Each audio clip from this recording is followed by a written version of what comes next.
Marami na nagtatanong kung bakit ang tagal ko daw mag-release ng Rap Rap Clothing. Kwento ko sa inyo mga idol kung bakit. Ayaw ko na kasi pumalpak pa ulit katulad ng una kong gawa na pinagtawanan lang yung clothing ko. Pero sa pagkakamali ko na yun at panglalait nyo, mayroon naman yun magandang naibalik sa akin. Kasi dahil sa panglalait nyo, nakilala yung clothing ko na Rap Rap Clothing. Ang gagawin ko na lang ay papagandahin ko na lang ito.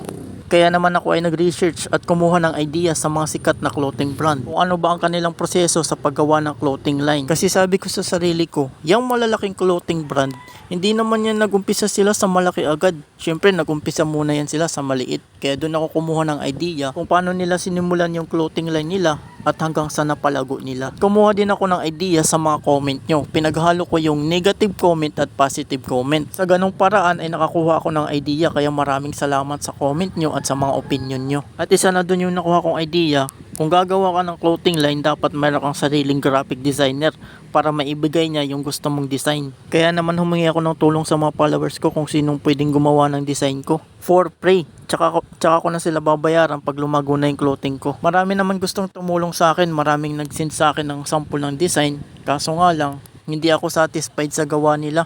Kasi hindi nila maibigay yung gusto kong design. Tapos no, nagbasa-basa ako ng message. Kasi marami talaga nagme-message sa akin. Meron akong nabasa, nagtatanong siya kung meron na ba daw ako graphic designer. Sabi ko, meron naman nagsisend sa akin ng mga design. Kaso nga lang, hindi ako satisfied sa gawa nila. Sabi niya, wala daw kasing bayad. Kaya hindi nila maibigay yung gusto kong design.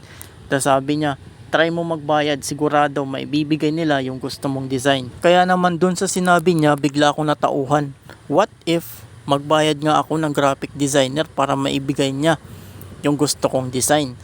Pero hindi muna ako nagbayad. Nag-research muna ako about graphic designer. At yun nga, sa pag-research ko, mayroon akong nalaman kung gaano kaganda yung bayad mo, ganun din kagandang ibibigay sa iyo na gusto mong design. Kaya naman hindi ako nagdalawang isip na magbayad ng graphic designer. At hindi naman ako lugi sa binayad ko kasi naibigay niya yung gusto kong design. Kung okay na ako sa design, problema ko naman yung printing shop kasi dito sa Imus wala akong makita. Kaya naman nag-research ulit ako at naghanap online at nagtanong-tanong sa mga katrabaho ko. Meron naman ako nakita online, kaso nga lang nagdadalawang isip ako baka kasi scam. Buti na lang dun sa pinagtanungan ko sa katrabaho ko, mayroon siyang in-offer sa akin na printing shop. Ang kagandahan pa dun mga idol, yung ino-offer niya sa akin printing shop, yun din yung kausap ko online. Kaya hindi na ako nangamba na baka scam kasi kilala ng katrabaho ko. Kaya agad naming pinuntahan. Bait nga ng katrabaho ko, sinamahan niya pa talaga ako. Shoutout sa'yo. Pagkaratingan namin ng printing shop, tinanong agad ako kung mayroon na ba daw ako design. Sabi ko meron na, kaya kinuha agad yung design ko.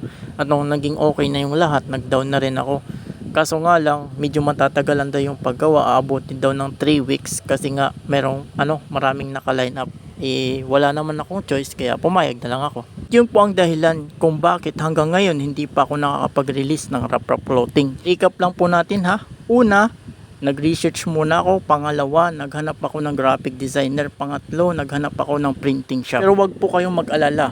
Dahil ngayong February, sigurado na may i-release na ang makabagong Rap Rap Clothing. Shoutout nga pala kay Rolando C. At sa mga tropa niya dyan sa Amparo, tapat ng Robinson Imos. Sana suportahan nyo yung Rap Rap Clothing ko.